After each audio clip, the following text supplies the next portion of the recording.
Hey everyone, I'm Stephanie, and I believe that the right book at the right time can change lives, and that all readers should read children's literature, especially adults. So that's what we do here on the KidLit Love podcast. We celebrate all things children's literature: picture books, early readers, middle grade, and young adult novels for readers of all ages. In each episode, we'll talk with children's literature authors and discuss their books, their hopes, their dreams for readers, their writing process, and much, much more. Whether you're an adult reading to their inner child or connecting the young readers in your life with fantastic books, you've come to the right place. So grab a notebook to build your TBR, and let's get to today's episode of KidLit Love.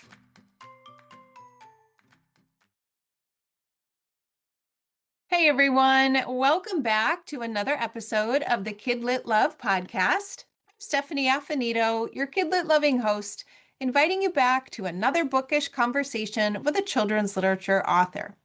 Today, I'm talking with Michael Wang. Michael is here to talk about his debut picture book, Leif's Gift. It's about a boy named Leif whose green thumb has turned his bedroom into a jungle. When important things go missing in the overgrowth, Leif must find a way to make his plants a little less and maybe share a little more. It's a beautiful story with the most gorgeous illustrations, and I can't wait to talk with him about it. So let's get right to it. Michael, welcome to KidLit Love. I'm so glad you're here today. Hi, Stephanie. Thanks for having me. I'm excited. A little nervous, but excited. This is my first podcast. So, And that makes me so happy. It's your debut picture book, it's your debut podcast, and you chose here. So yeah. I'm very honored that you have done that, and I am excited to talk with you today. Now, Awesome. since you're likely new to listeners, I would love to start with your story. Sure. Tell us all the things and how you got into children's literature. Yeah, sure. I'm new to children's book writing, but as a child, I always loved reading and drawing pictures, and I loved comic books especially, and superheroes and mythical creatures. And I often would like grab a pad or pieces of paper and pen and markers and just go off and like doodle and draw Yes. and create like battle scenes and create make up creatures, and then it kind of evolved into I would tear up pieces of or cut up pieces of paper, fold them, and make little stories, mini books out of them. And let's see what else. And then in school, I loved the creative writing assignments. I was really into that. And through elementary school, through even high school, even I always submitted poetry to like the school Yeah. creative magazines and stuff like that. At the time, I thought they were genius, but in hindsight, they were pretty bad. So, but my career took me into the design world, and worked in like marketing and advertising, and eventually I landed in children's publishing, and I worked in the marketing design department, and so I designed like all the sort of displays that you would see in bookstores, and activity kits and bookmarks and stickers and posters and all that kind of fun stuff. So because of that, for my job, I read a lot of kids' books, particularly picture books, which I loved because it carries back to my childhood of like words and pictures. So that so I did that for like almost 10 years. And then I went off and worked I started a design firm, and we do the artwork that you see in hospitality, Mm-hmm. so for hotels and stuff like that. And it wasn't until COVID that I wrote Leaf. It came out of COVID, and that's kind of where it started. Yeah. I love when authors say that. A couple of authors have said that one of their books, if not maybe their first book, has come out of COVID. And it's just such a good reminder that in a very hard time, there really was a lot of good things that were started during there, Yeah. including your. Yeah. Yeah, I mean, for me, it was, well, for everyone, it was a particularly hard time. I mean, there was a lot of death everywhere, but I was also going through. My mom was losing her battle with cancer at that time, Oh, and so it so was like sad. Yeah, so it was really like a dark place for me. And I think as a distraction, I started to collect plants. And I've always loved plants and I always had a few in my home, but it was something I just started to collect more and more. And like a collection of a few became like 50 and 60. Yeah. And yeah, and that it kind of just, but it was very therapeutic, I found. I found the plants to be very therapeutic and it was just nice to nurture something. Yeah. Yeah. Okay, so I was going to ask you about the inspiration behind the book, and it sounds like it it may have a little bit of you on the pages with all of your plants. I think, yeah, this is, you have to write from truth. Yes. So, personal experience. And yeah, definitely, my plant collection kind of just boomed. And I think one day I kind of just sort of stood back and looked at all of them and took it in. I'm like, wow, that's a boatload of plants. They're growing, and I'm Yeah. gonna run out of room. And I live in a New York City apartment, so we don't have a lot of space, Right. And um, um, so I think that's what the idea sparked. I'm like, wow, what about a little boy whose plants grow wild, and Yes. that's where the idea kind of sparked. And a couple of weeks later, I grabbed my notebook and I just started to write it, and using a pen and paper and just kind of yeah, and wrote it all out. Yeah. We are big fans of the old-fashioned notebook and, Right? and utensils here. So I've got to ask, whenever an author says the word notebook, I've got to ask, Yeah. do you have a particular notebook that you love, or will any old notebook do? Because I have a fascination with Oh, notebooks. you know what? I like the spiral notebooks Mhm. where it's perforated and you could tear the sheets out. Yes. I like those. Yeah, Yes. yeah, Okay. yeah. And I like to use like a black pen. Yeah, Yeah, isn't it? I love hearing about everybody's preferences because we all have one. right, My right. favorite is the mechanical pencil. I just love the way it glides and the way it sounds. Oh, I could get lost in the conversations about notebooks. And I do want to point out for listeners too. I stopped counting how many times I watched your video on Instagram of you kind of giving the plant tour. Oh, I am not a p- I love looking at plants. I yeah, am terrible, Michael, at keeping them alive. I don't know. I don't know what it is. yeah. I was fascinated by Oh, all of the different kinds of plants in the book. And then, of course, all of the different plants in real life that you were showing us. I felt like your book, Leaf's Gift, was just alive on the video. thank you, thank you. It was fun putting that video together. As much as you love that video, I should show you the blooper reel that I'm gonna create one day.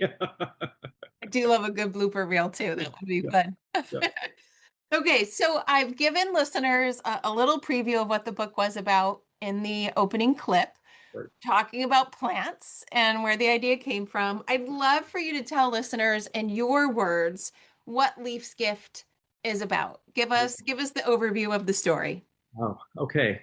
Um, Leaf's Gift is, it's about a little boy who loves his plants, but they do grow a little too wild, and things important to him start going missing, Yeah. and he has to sort of, and his parents are not too happy with him, but they don't push him, in any direction, and he kind of figures out, like, he takes a good look and says one day, like, wow, I think this is getting a lot of hand, and how do I fix this? And he realizes that he can propagate them because he studies plants and he reads books about them, and he knows that this is something he can do.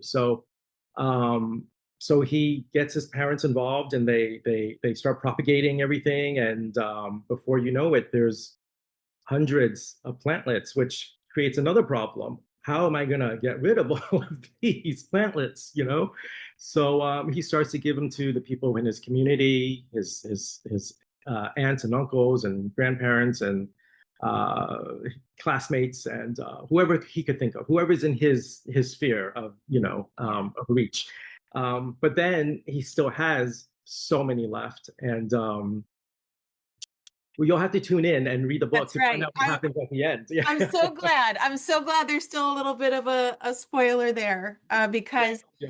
The ending and specifically the ending spread, the Mm, illustration is just my favorite. And I can't tell listeners why because then that will reveal what happens at the end, but it's gorgeous in the message and it's literally gorgeous on the page to just see Thank it you. all. It's Thank you. Thank you. beautiful. Thank you. Well, that we have to give credit to Lenny Wen, who's my Yes. illustrator, and she is like just the best. I mean, so talented. Her illustrations are beautiful, and she's just a Or nice person too, which is yeah. so great. Yeah, I I didn't have to. I didn't interact with much during the making of the book. I kind of just sat back and let the my publisher, the art director, and and Lenny just kind of create this world for my words. And I kind of trusted them because I saw her work and I was like, oh, she'll be good, she'll be great, Yeah. you know. I trusted it, but I have to say, I have to admit, in the back of my mind, there was that little voice that popped up every now and then. What if I don't like the illustrations? Right. What if what if something doesn't go, something goes wrong?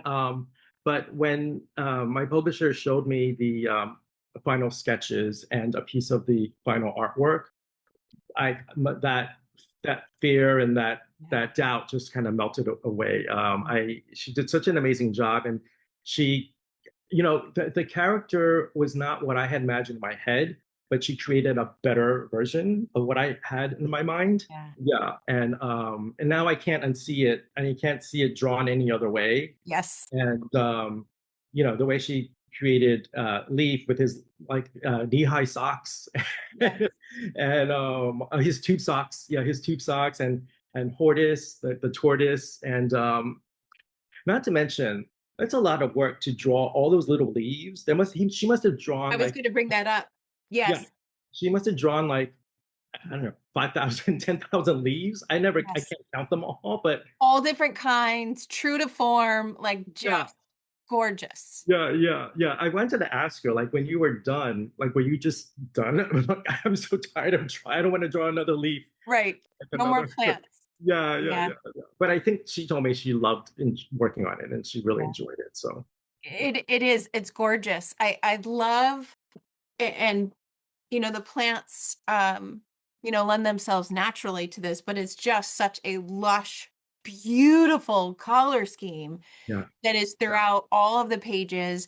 You have the characters, and I love how she's captured their expressions as well. You can feel the love in the family. You can yeah, feel the passion yeah, for what they're doing and the connections that they have, and you literally can feel the joy that happens at the yeah. end, which we're not talking about, but you Right, can right, right, really feel it. right. And I was just so blown away of how they connect together. Your words, those beautiful Yeah. illustrations. It's truly gorgeous. Thank you so much. When you said that, there's one image that popped into my mind. It's at the beginning of the book on the title page where Leaf is hugging this prayer plant, and that just the expression on his face is just pure plant appreciation, plant love. Just yeah. So Yeah. that's probably my favorite image in the Yeah. book. Well, one of my favorite images. I'm glad that you said that too, because one of the things I love, I think it's just my personality, or I'm someone who always loves to learn something. It may not be my thing, but I love watching someone else who's just deep in a hobby or deep in a passion or loves something. And Yeah, you can tell in this book, first with the parents, with their bakery and the yeah, coffee, and then Leaf and his plants.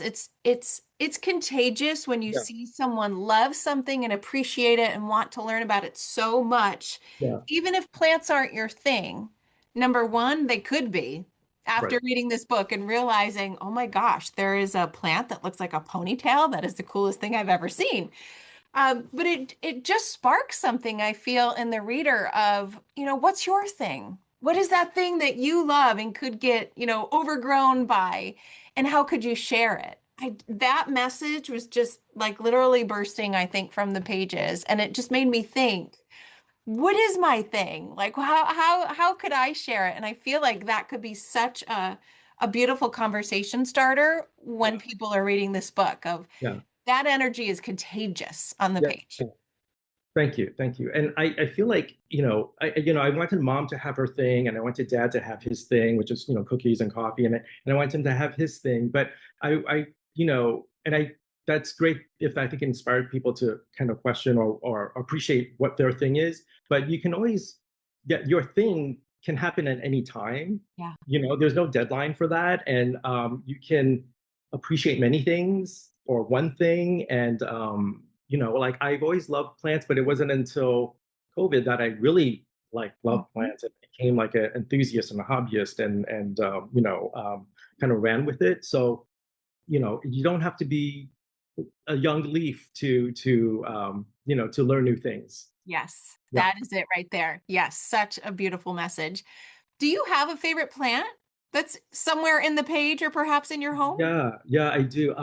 Okay, so I would say the Monstera plant is probably my one of my favorites. I think I would equate that to sort of how like a lion is the king of the jungle. Like that plant, I feel is like the king of plants because it grows so huge out in the wild, and it's such an iconic plant. But I have to say the ponytail palm Yes, is is that's like mine. yeah. It's like a head of hair. It's bushy and it grows. It's kind of grows like wild, and then it's attached to like this trunk that kind of gets bigger at the bottom. In plant term, in the plant world, that's called a codex. But I like to think of it as like a booty. So it's like a big booty plant, kind of Yes, with all this hair coming out. Yeah. So yes. yeah, I and that's love yeah, it. yeah, yeah. That was my favorite, and then I got to see it in real life, on your Instagram as Oh well. yeah, Got to yeah. see the beauty on the page and in real life. The button fern got my Oh, attention too. yeah, The yeah. the names along with what they look like, I'd have no idea that these existed. Right, right. Well, when I started writing the book, I was using sort of the scientific names for a lot of the plants, and it just wasn't. I don't know. It wasn't hitting as I was reading Yeah. it over and over again. And I was like, you know what? I need to make them more kid friendly because we can use the sort of the common names or sort of the peacock plant, so Yeah. that kids might connect with it more and it might resonate better with them. So yeah, and there's such fun names: peacock plant, spider plant, goldfish plant, Yeah. ponytail palm. Yeah, Yeah, I had so much fun. I read it once, and then of course I went back page by page, and I'm picking out all of the different plants and the different kinds, and then of course I had to compare them to the real life versions when I knew that you were showing them in your video, and I just had such a wonderful time. I'm glad. I'm glad. That makes me feel good. Thank you. Now, it is this wonderful story, and there are those themes that we've talked about. Some we've referenced overtly, some we are saving for the reader. But you also have this really wonderful back matter that Hmm. talks about that process of plant propagation and figuring out what do you do with them and how do you get that many plantlets. I would love for you to talk a little bit about that. Is there a particular reason why you put that in there? How did that come about? Because I feel like it was the nonfiction icing on the cake that Right. helped, kind of seal the deal for the book. Yeah. I think I wanted to include like a how-to because first it's a fun activity to do, Yeah. with the parents, and as Leaf did. I think it's just such a simple way to kind of understand how plants work and nature, and so how to see something grow, and how to see like a baby plant become the big plant that it came from, and it's not a difficult thing. It's you don't need any special materials. You just need a pair of scissors, that you need parents to help you out with, and like a cup or a jar, some water, a windowsill, sunlight. That's all you need to see like this little cutting start to grow roots, start to like open up, and then you transport that into a pot, and then you have a house plant, and it's something that everyone can enjoy. Like you don't, yeah, it's everyone any age can enjoy. It's practically like a free thing. Yeah. Yeah, and I learned something in that section too because I I have attempted to share the aloe plant or Mm, share some plants that I have, the ones that actually survive. yeah, And I was like, where? How do I know where to do this? And you clearly answered that. And now I know that it's a node, and I feel like I've got some new information right, that right, I can right. that I can share. Yeah, Yeah, I love that. We'll see if I put that information to use or if I'm just going to hang on to it. right. Beyond that, though, you have some pretty wonderful resources on your website for the book as well. And I'd love for you to talk about that because there are let's see, mazes and word searches and coloring pages. Tell us about what listeners might find if they visit that activity page of your website. Yeah, yeah. Something that parents, educators, kids can go and visit. My background was in children's marketing design, so I designed plenty of activity kits. So I still retain some tricks from the trade, Yeah. and so I wanted to, because Leaf, I think, is a great story, but I think it's also sort of an educational story. I wanted to sort of um, take some of the elements and parlay that into activities I think that kids would have fun doing. So there are like there's a coloring page, there's mazes, there's a word search, there's a matching game, and I think there's also a propagation log, a diary Mhm. that you can print out, and you can put down the date of when you started your cutting, and then you can follow up with it, every few days, and kind of write in what you're seeing. Yeah. Such good resources on there. I love your website. Actually, I love Okay. the squares that tell a bit more about you too. We share Yeah, a favorite book. And whenever I say what my favorite book is, no one ever hears about it except you know Zoom. And you love Zoom I as much love as I Zoom. do. I love I Zoom. love it. I read it. Well, I'm putting read in air quotes because it Right. is a wordless book, but every semester to my classes. I teach children's literature, I Yeah. teach education classes, and that is one of the books that I will never give up because Yeah. I adore what Yeah. happens in that book so much. So when I saw that, I thought, oh, we are bookish kindred spirits because not Yeah. many people know about it. That's awesome to hear. Yeah, not many people know about that, and I often give that as gifts to Yes, people and to me kids. too. Yeah, I love I like the classics that I love from growing up, right? I like Harold and the Purple Crayon and Sendak and Beverly Cleary. But that book I feel like is so great because it teaches you how to see from a different perspective, and there's no word, so and anyone can enjoy it universally. You don't have to speak any particular language to understand it. And it's just so beautifully done. It's like masterful. It's an amazing book. I agree. I agree. I was so happy when I like ran my cursor over it to see that that was your favorite. By the way, we also have oatmeal cookies as our favorite cookies and circles as our obsessive shapes. So I love cookies. Yeah, yeah, awesome, awesome. Good to hear. We'll have to get together for cookies that's right. and coffee. So as your first book goes out into the world, what's your hope for it or your hope for readers as they interact with Leaf's Gift? Yeah. Um, I want I want kids to enjoy the book first and foremost, and I want to sort of have parents and children have a fun time reading it, and hopefully they'll learn a little bit about plants. But I really would love, like on a bigger scale, have children have them sort of connect with nature. See like that keeping a house plant or propagating a plant would be a nice way to sort of learn about nature, connect, see how things grow. I think it's important to get that message imprinted early on, especially in the world that we live in. And I think you know we only have one world, and plants are everything. They are our food. They provide resources. They create the air that we breathe. They provide materials, medicine. It's the plants are really everything. So um, I just want people to appreciate that and kind of understand that and yeah. So that's that's what I would love, like to sort of like just to get that like spark going, get that thought going. Oh, it will. Yeah. This book will do that for sure, and much more.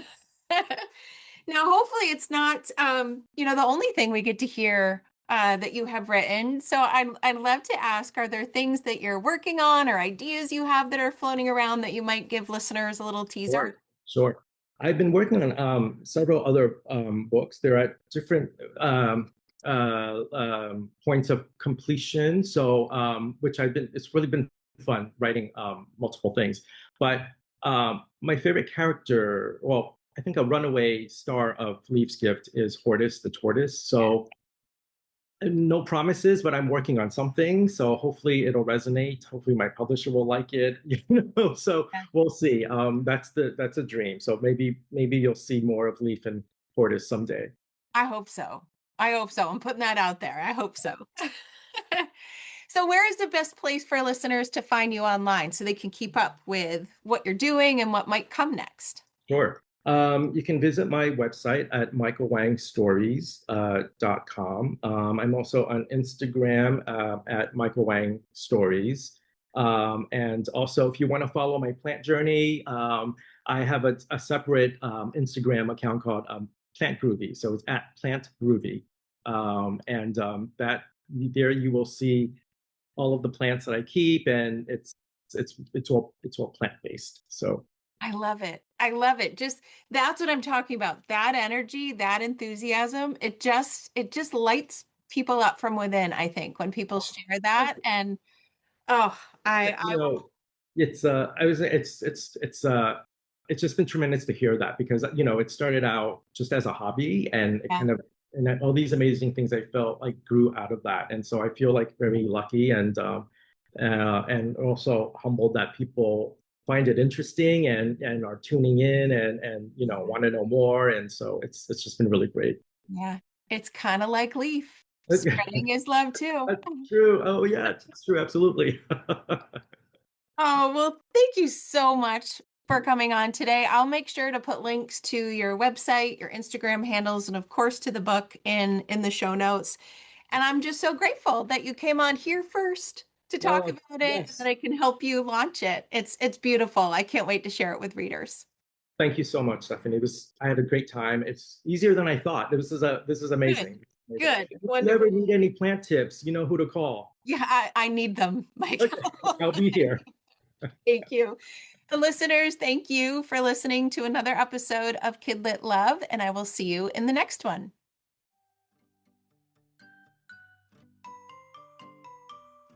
Thanks for listening to today's episode of the KidLit Love podcast. You'll find links to all of the books, resources, and ideas mentioned in the show notes and at alitlife.com.